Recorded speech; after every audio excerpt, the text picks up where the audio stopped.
오늘은 옥하는 목사님 다락방 교재 2권이죠. 30과 믿는 자에게는 하지 못할 일이 없다라는 제목을 가지고 마가복음 9장 14절부터 29절까지 말씀을 함께 살펴보았으면 좋겠습니다. 우리 마음의 문을 열면 같이 한번 읽어볼까요? 본문의 사건은 예수님이 갈릴리에서 마지막으로 병을 고치신 이적 기사에 대한 내용이다. 세 제자와 함께 하룻밤을 산에서 기도하고 내려오신 예수님은 남아있던 제자들이 난처한 처지에 놓여 있는 것을 보셨다. 그들은 말 못하게 하는 귀신 들린 아들을 고쳐달라고 간청하는 사람의 요구를 들어주지 못한 채 모인 사람들로부터 비난과 조롱을 받고 있었다. 그렇다면 그들은 왜 고치지 못했을까? 이에 예수님은 매우 중요한 진리 하나를 우리에게 교훈하고 계신다. 예, 우리 지난주에 뭐 배웠죠? 변화산에 대해서 배웠죠. 예수님께서 세 제자를 데리고 산에 올라가십니다. 이 산에서 변화된 모습을, 변형된 모습을 보여주세요. 이 모습은 언젠가 우리 주님이 다시 오실 재림 때의 모습으로 변화된 거죠. 이를 통해서 정말 우리가 언젠가 우리에게 임할 하나님 나라의 영광을 보여주신 거예요. 그래서 그 영광을 바라봄으로 고난과 역경 가운데서도 승리할 수 있도록 하나님께서 미리 보여주신 거죠. 그런데 이렇게 산 위에서 변화되는 모습을 보이고 제 제자와 시간을 보낼 때 산 밑에서 남아있는 9 제자에게 있었던 사건이 있어요. 오늘은 이 사건과 이 사건 이후에 일어난 일들에 대해서 배우게 됩니다. 이걸 통해서 우리에게 주는 교훈은 무엇인지 함께 배우고 또 나누는 시간이 되었으면 좋겠습니다. 우리 1번 문제 같이 한번 읽어볼까요? 예수님이 산에 계실 동안 나머지 제자들에게 무슨 일이 있었는가? 네. 산에서 이제 그들은 이제 예수님과 예수님의 일행이죠. 예수님과 세 제자예요. 이 예수님과 세 제자가 산 밑에 내려왔어요. 내려와서 보니까 큰 무리가 9 제자를 둘러싸고 있었어요.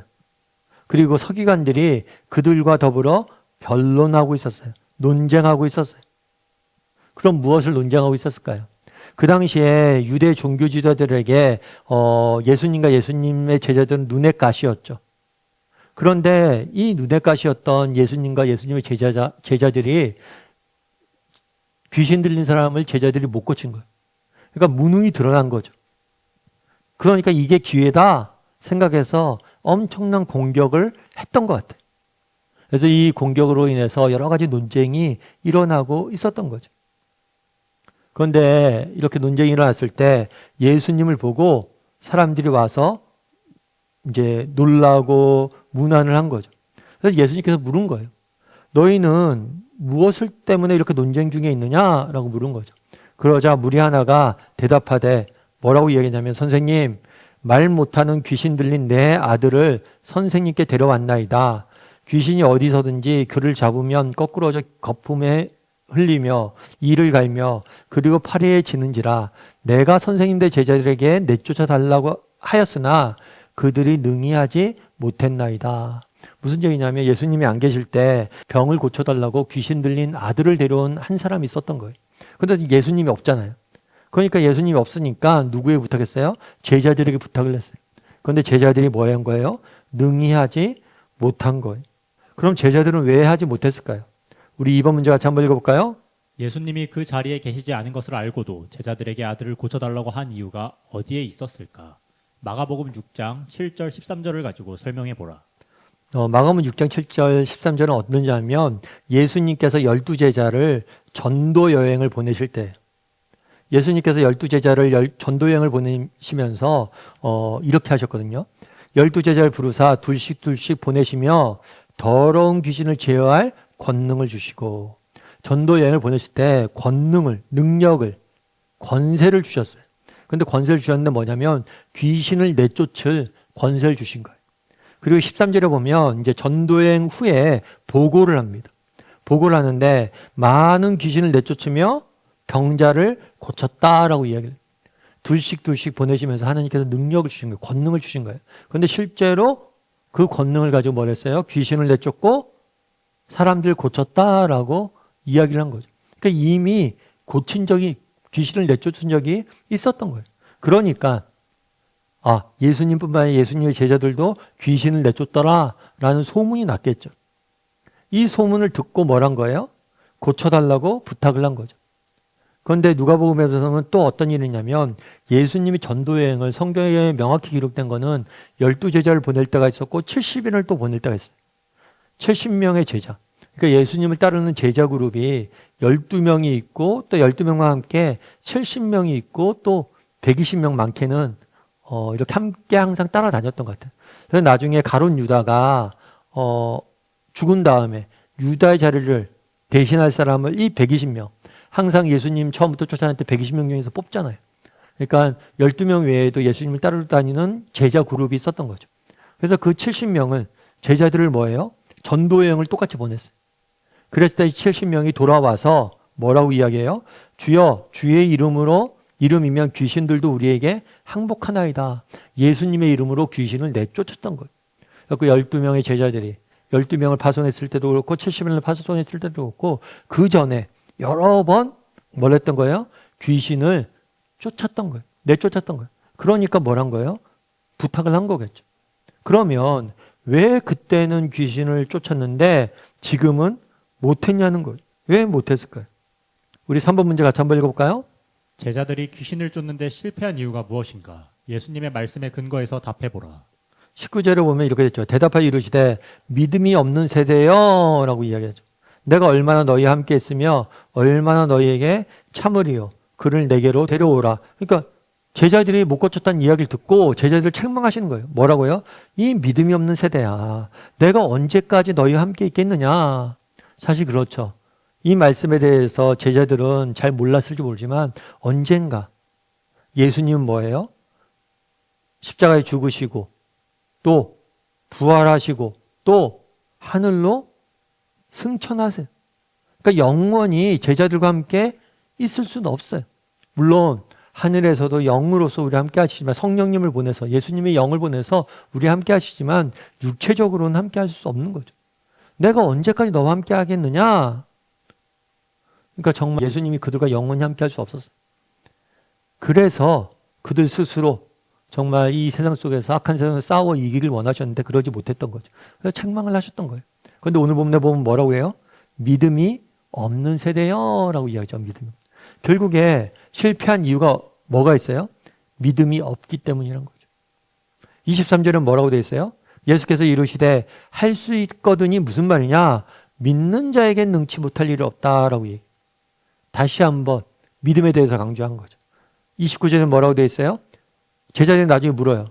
왜 우리는 쫓아내지 못했습니까? 그랬을 때 기도 외에는 다른 것으로 이런 종류를 할 수 없다. 다르게 말하면 뭐가 없었기 때문에? 믿음과 뭐가 없기 때문에? 기도가 없었기 때문에, 기도하지 않기 때문에, 믿음과 기도하지 않았기 때문에 뭘 했다는 거예요? 귀신을 내쫓지 못했다라고 이야기를 한 거죠. 그럼 이상하잖아요. 왜 믿음과 기도하지 않았을까요? 왜 제자들은 기도하지 않았을까요? 우리 4번 문제 같이 한번 읽어볼까요? 과거에는 할 수 있었던 일을 지금 못하는 것을 볼 때 제자들의 믿음이 나약해지고 기도를 게을리했던 것이 틀림없다. 당신에게도 이와 비슷한 허점이 없는지 솔직하게 이야기해보라. 과거 어느 한때에 받았던 은혜나 믿음만 생각하고 지금 마음을 놓고 있지는 않은가? 예. 과거에는 할 수 있었던 일을 지금 못하는 것을 볼 때 제자들의 믿음이 나약해지고 기도를 게을리했던 것 틀림없다. 그들은 왜 믿음이 나약해지고 기도를 게을리했을까요? 여러분 귀신을 내쫓았어요. 귀신을 내쫓으니까 어떻게 되는 거예요? 본인들이 이제 할 수 있다라고 생각하죠. 그런데 우리가 무엇인가 할 수 있다 생각하면 뭘 해요? 하나님을 덜 의지해요. 덜 기도하게 돼요.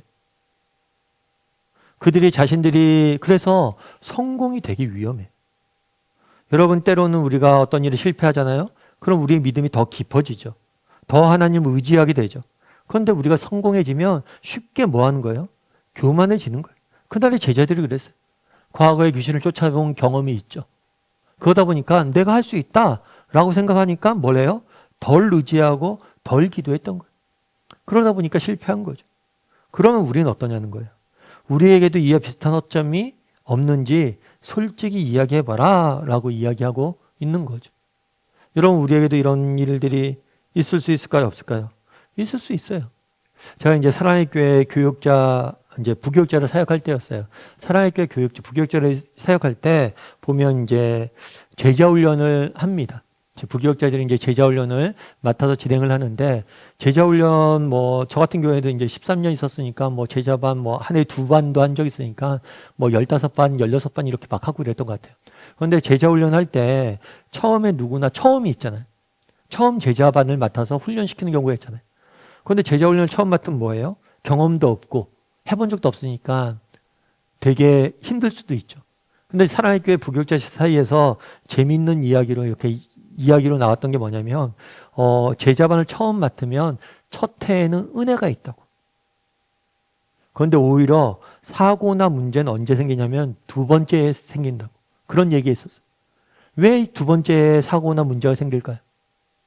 첫 번째 제자반을 1년 딱 하면 뭐예요? 그 다음에 쉽게 교만해질 수 있는 거예요. 처음 내가 제자반 맡았을 때는 긴장하고 기도하고 더 하나님께 의지하는데, 조금 익숙해지면 뭐예요? 우리가 덜 긴장하고 덜 기도하고 덜 의지할 수 있다는 거예요. 그래서 두 번째 때 제자반에서 여러 가지 문제가 생길 수 있다, 이런 이야기했어요. 근데 마찬가지란 거예요. 목사들도, 우리도 신앙생활도 그렇죠. 뿐만 아니라 일상적인 생활도 마찬가지예요. 여러분, 처음 할 때는 누구나 긴장하고 더 하나님 의지하고 기도합니다. 그런데 익숙해지면 어떻게 돼요? 덜 기도하게 되는 거예요. 우리는 없냐는 거예요, 그런 거. 정말 우리가 그런 것들이 있는지 한번 돌아봤으면 좋겠어요. 뭐 저희가 뭐 예를 들어서 뭐 첫애를 정말 대학교 보낼 때는 정말 긴장도 많이 하고 더 기도하고 더 많이 하나님께 매달렸는데, 그 다음에 둘째 대할 때 보니까 내가 좀 더 덜 기도하는 것 같기도 하고, 그럴 수도 있는 거예요. 여러분, 정말 우리가 이런 허점들이 없는지 한번 돌아봤으면 좋겠어요. 그리고 과거 어느 한때 받았던 은혜와 믿음만 생각하고 지금은 마음 놓고 있지 않은지, 이것도 위험하죠. 가끔 그런 얘기하죠. 목사님, 제가 청년 때 정말 하나님 열심히 믿고 헌신했어요. 근데 청년 때 헌신했던 거 그 기억밖에 없는 거예요. 여러분, 신앙은 가만히 있는 경우가 없어요. 내가 청년 때 헌신했어요. 지금은 헌신하지 않아요. 그럼 그만큼 나는 지금 뭘 하고 있는 거예요? 후퇴하고 있는 거예요. 내가 그때까지는 목사님, 제가 뭐 예전에는 열심히 예배드리고 열심히 교회 생활을 했죠. 근데 지금 안 해요. 그럼 뭐예요? 지금 그만큼 뒤처지고 있는 거예요. 그래서 내게는 이런 위험은 없는지, 과거의 헌신에게만 머물러 있고 지금 당장 오늘 내가 헌신한다거나, 오늘 더 하나님의 더 만나려고 노력한다거나, 오늘 더 말씀을 배우려고 노력하거나, 그런 노력들이 없진 않은지 점검해 봐야 된다는 거예요. 그래서 한번 나눠보세요. 정말 내가 게을러져 있지 않은지, 교만해져 있지 않은지. 5번 문제 같이 한번 읽어볼까요? 22에서 23절을 각자 쉬운 말로 정리해보라. 왜 아이의 아버지 말에 예수님이 언짢은 반응을 보이셨을까? 네, 22절 23절 이렇게 됐죠. 귀신이 그를 죽이려고 불과 물에 자주 던졌나이다. 무슨 얘기냐면, 아이가 귀신이 들렸잖아요. 귀신이 들려라니까 스스로 통제를 못 하잖아요. 그래서 귀신이 들려서 막 이리저리 사람을 막 이렇게 데리고 다니는 거죠.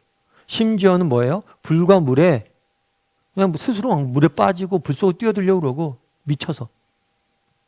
그런 경우들이 너무 많았다는 거예요. 그런데 그러면서 부탁하는 거죠. 예수님에게 부탁하는데 재미있게 표현해요. 무엇이든지 할 수 있으시거든 우리를 불쌍히 여겨 도와주옵소서라고 이야기를 해요.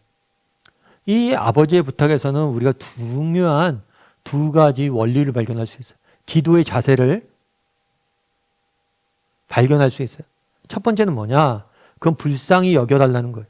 그러니까 결국에 이 아버지는 자신의 자격을 이야기하잖아요. 내가 이런 사람이니까 당신이 날 도와줘야 됩니다. 이렇게 이야기하잖아요. 불쌍히 여기다, 긍휼, 자비를 요구하는 거예요.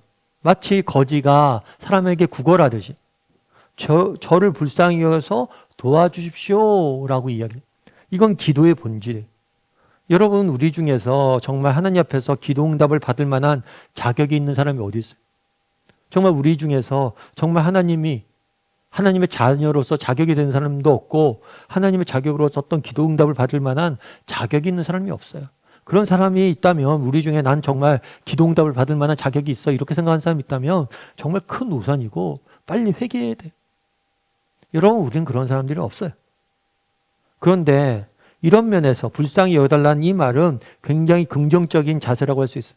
그런데 이 사람이 기도와 관련해서 가지고 있었던 부정적인 태도가 하나 있어요. 그건 뭐냐면 무엇을 하실 수 있든지 예수님의 능력에 대해서 뭐 하는 거예요?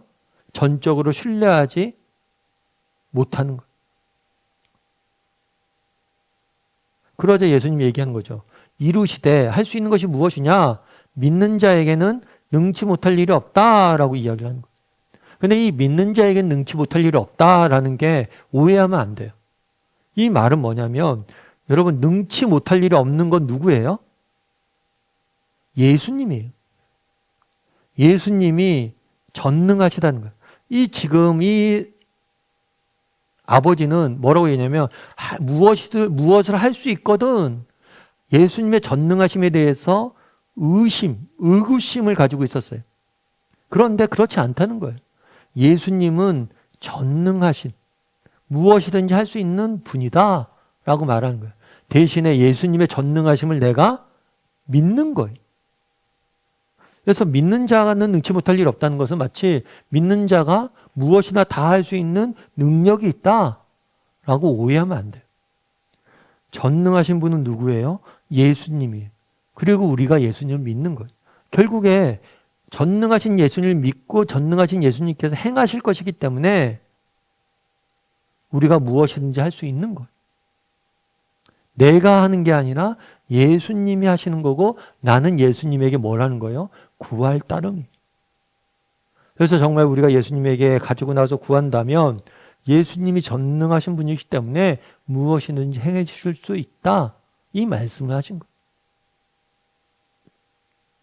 6번 문제 같이 한번 읽어볼까요? 할 수 있거든의 믿음은 어떤 것인가? 이런 믿음이 갖는 약점은 무엇인지 아는 대로 말하고 당신이 경험한 사례가 있다면 나누어 보라. 예. 할 수 있거든의 믿음이 어떤 것이냐. 할 수 있거든 이란 건 뭐냐면 아까 얘기했던 의심하는 거죠.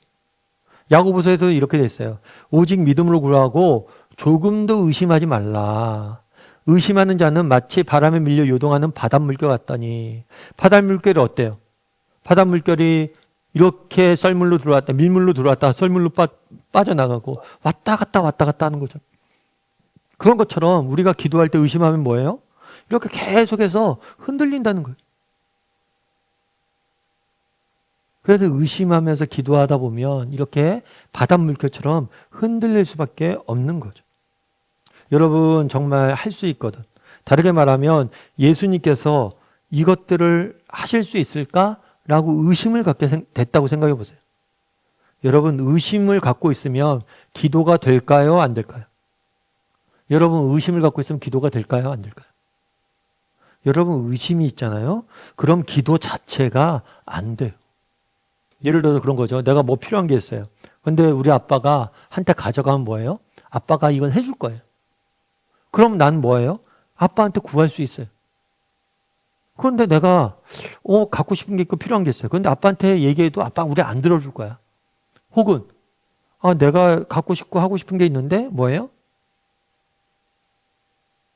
아빠는 능력이 안 되는 것 같아. 그럼 내가 아빠한테 구할 수 있을까요? 없을까요? 구할 수 없죠. 구해도 의심하면서 구하게 되죠. 우리도 가끔 그러잖아요. 그래서 가끔 저도 우리 아이들 어렸을 때 아빠 이거 사줄 수 있어? 그래서 제가 늘 하는 얘기 있었어요. 야 아빠 그 정도는 벌어. 그 정도는 할 수 있어. 여러분 정말 인간 아빠는 능력이 한계가 있어요. 그래서 정말 해주고 싶지만 다 해줄 수 없는 면들이 있어요. 하지만 우리 하나님은 그런 분이 아니잖아요.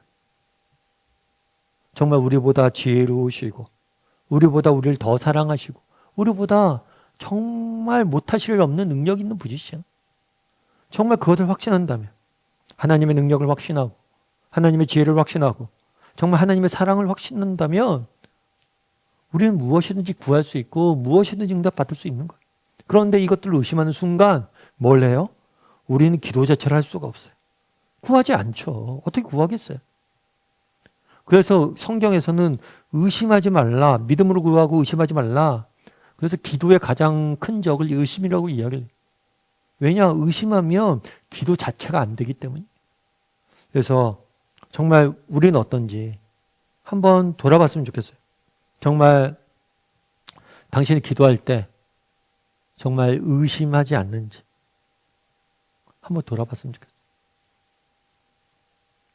7번 문제 같이 한번 읽어볼까요? 당신은 23절에서 말하고 있는 믿음을 가지고 있는가? 있다면 무엇으로 그 믿음을 증거할 수 있는가? 예. 여기 보세요. 무슨 말이냐? 믿는 자에게는 뭐하다고요? 능치 못할 일이 없다. 앞서 얘기했던 것처럼 능치 못할 일이 없는 건 누구예요? 하나님이죠. 하나님의 전능하심을 믿고 있느냐? 한번 점검해 보세요. 여러분 정말 믿음이 있으세요? 하나님이 전능하신 분이시다. 하나님은 정말 능치 못할 일이 없을 것이다. 이걸 믿고 계세요? 그리고 그 믿음을 증거할 수 있어요? 증명할 수 있어요? 여러분 한번 이런 믿음이 내게 있는지 한번 돌아보세요. 야, 정말 하나님은 정말 무엇이든지 할 수 있는 분이. 정말 이런 믿음이 있는지. 우리 자녀들 위해서도 기도할 때도 그런 거죠. 정말 예전에 한번 제가 말씀드린 적도 있었던 것 같은데 아는 집사님이 있어요. 아는 집사님이 있는데 새벽에 가서 기도하는데 갑자기 하나님께서 되게 많이 혼났대요. 하나님한테. 그래서 집사님 왜 하나님한테 혼났어요? 그러더니 그런 얘기를 한 거예요. 아들이 있는데 아들이 이제 공부를 좀 못했나 봐요. 그러다 보니까 아들이 기도할 때, 아들을 위해서 기도할 때 별 기대감이 없이 기도했나 봐요. 근데 하나님께서 막 혼낸 거죠. 야, 너 왜 그렇게 아들을 위해서 작게 기도해? 아들을 위해서 크게 기도해. 야, 네 아들이기 전에 내 아들이고 내가 그 아이한테 갖고 있는 꿈이 커. 이렇게 말씀하시는 것 같아요. 그러니까 인간적인 생각에, 인간적인 판단에 정말 내가 기도하는데 작게 기도하고 있는 거예요. 크게 기도하라고 아들을 위해서. 정말 우리가 믿음을 가지고 있다면 믿음이 있는지, 정말 하나님께서 전능하신 분이시고 우리가 정말 그분에게 믿고 기도할 때 그분이 우리의 삶 가운데 정말 놀라운 일들을 이룰 것이다. 이런 믿음을 갖고 있는지, 그런 믿음을 가지고 내가 기도하고 있는지, 그런 믿음을 갖고 우리가 기도할 수 있다면 그 믿음이 있다는 걸 내가 증명할 수 있는 거겠죠. 증거할 수 있는 거죠. 정말 이런 믿음이 있으면 뭐예요? 기도할 줄 알아요. 특별히 오래 기도할 줄 압니다. 여러분 정말 의심이 있어도요, 믿음이 없어도 믿음이 의심이 있거나 믿음이 작아도 기도는 할 수 있어요. 그런데 오래 끈질기게 끈기 있게 꾸준히 기도할 수 있는 건 어떤 사람이 기도할 수 있어요? 이런 믿음이 있는 사람이 기도할 수 있는 거예요. 그래서 믿음이 중요한 거예요. 정말 예수님, 우리가 기도하면 현실은 아무라고 어렵지만 결국에 하나님께서 해내실 것이다. 이런 믿음이 있는 거죠. 8번 문제 같이 한번 읽어볼까요? 예수님은 아이를 어떻게 고쳐주셨는가? 곧 할 수 있거든이 무슨 얘기냐? 믿는 자에 할 수 없다 라고 이야기하니까 뭐라고 해야 해요? 그 아이의 아버지가 이렇게 얘기해요. 소리질러 이야기해요. 내가 믿나이다. 우리도 이렇게 이야기할 수 있어야 돼요. 고백할 수 있어야 돼요. 저도 믿습니다. 하나님이 모든 것을 할 수 있으면 믿습니다. 그리고 그 다음 표현도 너무 멋있어요. 나의 믿음 없음 것을 도와주소서. 여러분 우리가 기도를 하다 보면 여러분 의심이 들 수밖에 의심이 들어요, 안 들어요? 드는 경우가 많아요. 내가 정말 믿음으로 기도해야지라고 결단하고 오늘도 믿음으로 기도하자라고 결단해서 기도하다 보는데 현실이 쉽게 변하지 않잖아요. 현실이 그러다 보면 의심이 들 수가 있어요. 그런데 이것조차도 누구에게 도움을 요구해야 돼요? 하나님에게. 나의 믿음 없는 것을 도와달라. 내가 의심이 들고 하나님 제가 솔직해서 의심이 듭니다. 내가 지금 많이 힘들고 정말 믿음이 흔들립니다. 이걸 도와달라. 이 사람은 멋지게 믿음을 고백한 거예요. 나의 믿음 없음조차도 도와달라. 내가 지금 의심하는 것들, 믿음이 흔들린 거 그것도 도와달라. 우리가 이것도 기도해야 돼요. 우리가. 정말 기도할 때 의심이 듭니까? 그걸 도와달라고 기도하세요. 정말 믿음이 흔들립니까? 그걸 도와달라고 기도해야 돼요.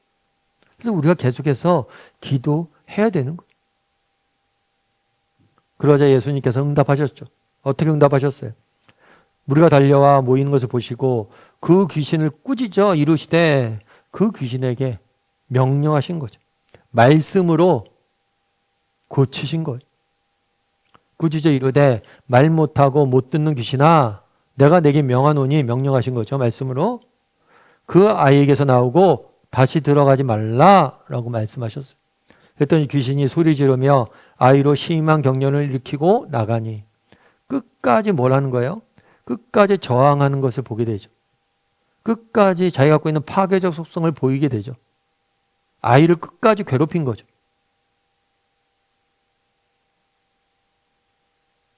그런데 이렇게 끝까지 아이를 괴롭히자 아이가 어떻게 됐어요? 죽은 것 같이 됐다. 아이가 귀신이 빠져나니까 힘이 다 빠진 거예요. 그거 축 늘어진 거예요. 그러니까 사람들이 뭐라고요? 죽었다고 오해한 거예요. 그러자 예수님께서 그 손을 잡아 일으키니 그가 일어섰다. 완전한 치유가 이루어졌음을, 회복이 이루어졌음을 저희가 볼 수가 있는 거예요. 그날에 예수님께서 말씀으로 그 아버지가 내가 믿나이다 고백하니까 정말 불가능해 보였던 일들이 실제로 이루어진 것들을 경험하게 되는 거죠. 우리 9번 문제 같이 한번 읽어볼까요?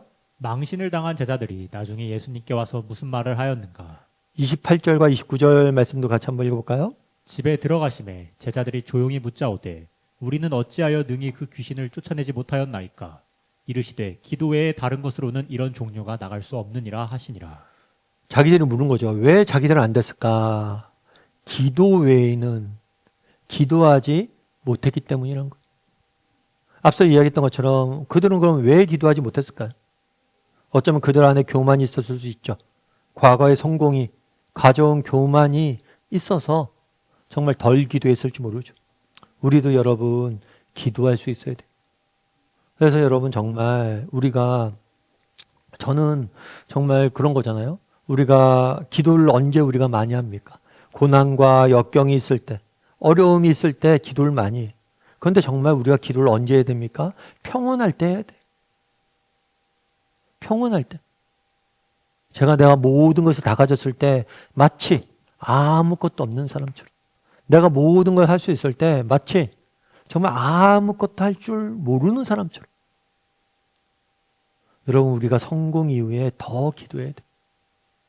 정말 우리가 삶이 평온합니까? 더 기도해야 돼요. 기도가 게을러지는 순간 뭐예요? 우리는 무너지게 되기 때문에. 그래서 여러분 한번 돌아보세요. 정말 기도 외에는 다른 것으로는 이런 종류가 나갈 수 없다. 기도하지 않았기 때문에. 왜 기도하지 않았을까? 그럼 나는 이렇게 점검해봐야죠. 여러분 우리는 기도하는 사람입니까? 정말 평소에 아무 일 없지만 정말 간절히 매일같이 기도하는 사람. 아까 얘기했죠. 그런 얘기들 좀 나눴잖아요. 과거의 은혜에 매여 있지 않는가. 정말 예전에 제가 정말 하나님 앞에 간절히 기도하고 하나님께 매달리고 그랬는데요. 요즘은 조금 잘 안 돼요. 그러면 안 되는 거예요. 정말 내가 큰 병에 중병에 걸렸을 때 어떻습니까? 하나님 고쳐달라고 매달리잖아요. 병이 나았어요. 그럼 더 간절히 기도해야 돼요. 정말 오늘 평온할 때 간절히 기도할 줄 아는 사람이 돼야 돼요. 그래야지만 제자들처럼 실패하지 않는 거예요.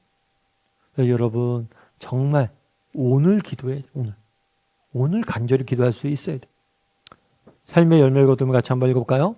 당신은 믿음과 기도의 관계를 어떻게 알고 있는가? 왜 믿는 자는 기도하고 기도하는 자는 믿는다는 공식이 성립된다고 할 수 있는가? 각자 믿음과 기도가 얼마나 일치하고 있는지 점검해 봄으로써 이 시간을 마무리하자. 예, 믿음과 기도가 얼마나 일치하고 있는지. 여러분 사실은 각자 얼마나 일치하고 있는지. 그러니까 사실은 여러분 믿음과 오늘 본문에 믿음이 없는 자여 라고 이야기했어요. 너희가 믿음이 없다라고 이야기했어요. 그런 다음에 뭐와 이걸 동일시 이야기했어요? 기도하지 않았다라고 이야기했어요. 그러니까 믿음과 기도를 동일선상에 놓고 이야기한 거예요. 여러분 왜 믿음이 없으면 기도하지 않을까요? 앞서 얘기했잖아요. 확신이 없으면 기도하지 않는다고. 하나님이 아버지가 나한테 이걸 줄 거라고 확신을 해야지만 기도하자. 믿음이 있어야지 기도하잖아. 믿음이 없으면 구하지조차 않아요. 믿음이 흔들리면 기도를 계속할 수 없어요. 그래서 믿음과 기도는 뭐예요? 함께 가요. 믿음이 있는 사람은 기도할 수밖에 없고 기도하는 사람은 믿음이 생길 수밖에 없어요. 그게 정확히 일치 않진 않겠죠. 이게 왔다 갔다 하겠죠. 그래서 여러분들 정말 믿는 자는 뭘 해야 돼요? 기도해야 되고 기도하다 보면 우리가 믿게 되는 거예요. 그래서 여러분이 이 두 가지. 근데 사실은 믿음은 보이지 않잖아요. 믿음은 측량할 수 없어요. 내게 믿음이 있는지. 뭘로 우리가 믿음을 볼 수 있어요? 기도로 볼 수 있어요. 그리고 여러분들이 기도하다 보면 또 그런 게 있어요. 뭐가 있냐면 기도하다 보면 믿음이 자라요. 여러분 믿음이 있어야지 기도합니다. 기도하면 믿음이 자랍니다. 이게 선순환이에요. 믿음이 있어야지 우리가 뭘 해요? 기도하죠. 기도하다 보면 뭘 해요? 믿음이 자라요. 그러니까 이게 계속해서 반복되는 거예요. 그러니까 우리가 그럼 여기서 우리가 해야 될 건 뭐냐? 믿음을 갖기 위해서 노력해야 되고 또 기도하기 위해서 노력해야 돼요. 그러니까 여러분들 기도를 많이 하십시오. 기도를 많이 하다 보면 뭐예요? 우리의 믿음이 자라나게 돼 있어요. 기도할 때 정말 우리의 믿음의 없음을 도와달라는 이 아버지의 이야기처럼 하나님 저의 믿음을 자라게 도와주세요 라고 기도도 하고 그래서 이 믿음과 기도와의 관계 그리고 나는 얼마나 정말 믿음이 있고 또 기도할 줄 아는 사람인지 각자 이야기를 나누고 좀 점검해 보면 좋은 시간이 될 것 같습니다.